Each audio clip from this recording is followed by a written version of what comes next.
هذه عقيدتنا. قال تعالى: واعبدوا الله ولا تشركوا به شيئا.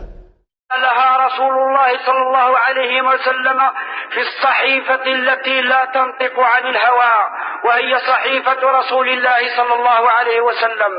يا إخواني الكرام، فقد قال رسول الله صلى الله عليه وسلم عدة أحاديث بين يدي الساعة، وأقول لكم الآن عدة أحاديث يا إخواني الكرام قالها رسول الله صلى الله عليه وسلم منذرا ومنبئا ماذا يكون مصير أمته في آخر الزمان.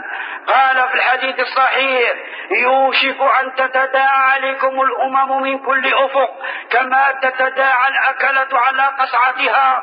قالوا: يا رسول الله، أو من قلة نحن يومئذ؟ قال: لا، ولكنكم كثير، إنكم كثير ولكنكم غثاء كغثاء السيل. ولا ينزعن الله تبارك وتعالى من قلوب أعدائكم المهابة منكم، ولا يقذفن الله في قلوبكم الوهن. قالوا: يا رسول الله، وما الوهن؟ قال: حب الدنيا وكراهية الموت.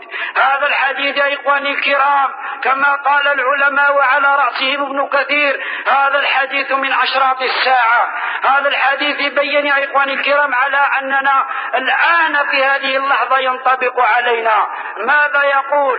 دعوني أنبهكم ودعوني أفسر لكم ولو بالعامية، لأن الأهم من الجمعة يا إخواني الكرام ومن خطبة الجمعة هو الإنذار والتذكير والموعظة الحسنة.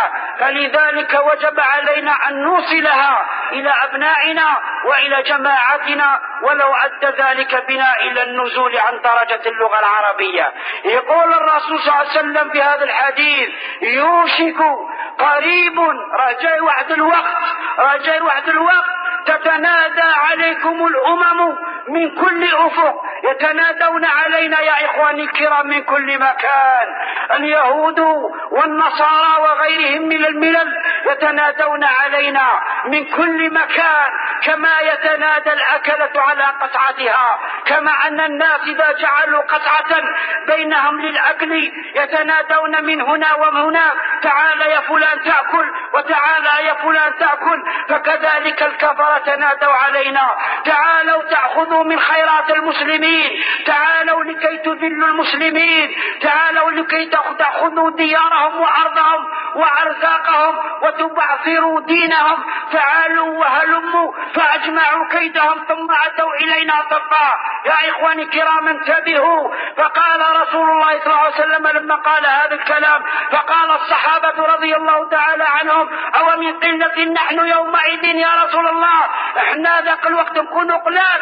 قال: لا تكونون كثير ولكنكم غثاء كغثاء السيل. صدق رسول الله صلى الله عليه وسلم. قال: لا، ما تكونوش قلال، تكونون كثيرا ولكنكم غثاء كغثاء السيل، تكونون مثل التخش تاع الواد، ما بكم نفع، ما بكم قوة، ما بكم إيمان. وصدق رسول الله صلى الله عليه وسلم. فهذا ينطبق يا إخواني الكرام على حالنا الآن في هذه اللحظة. فنحن الآن كما يقول أهل الإحصاء، فنحن الآن مليار مسلم في جميع أنحاء العالم يا إخواني الكرام، ولكننا كما قال سيدنا الذي لا ينطق عن الهوى أننا غثاء كغثاء السيل، والعياذ بالله. الشكوى لله تبارك وتعالى.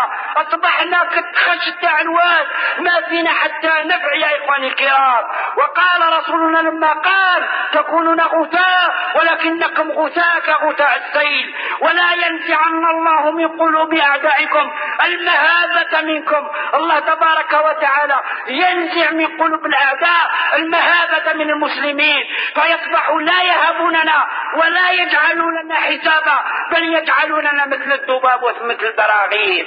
ما يديروناش حساب يا إخواني الكرام، يجيبون الدواء تاع النمل ويقتلون به. لماذا؟ لنقول لك هذو ما همش بشر، وفعلا والله لا يجعلون لنا حسابا ولو صغيرة يا إخواني الكرام. هيئة الأمم هذه تاعهم الكافرة يا إخواني الكرام تجعل قوانين للضفادع وللكلاب وللقردة من كل شيء يا إخواني الكرام، ولكن لا تجعل قانونا للمسلمين، فالمسلمون اقتلونهم أفراد وجماعات ولا أحد يدافع عنهم، لا دولة إسلامية تدافع عنهم ولا هيئة الأمم المتحدة تدافع عنا. من يدافع عنا يا إخواني الكرام؟ يدافع عنا الله. إذن الرجعة إلى الله تبارك وتعالى.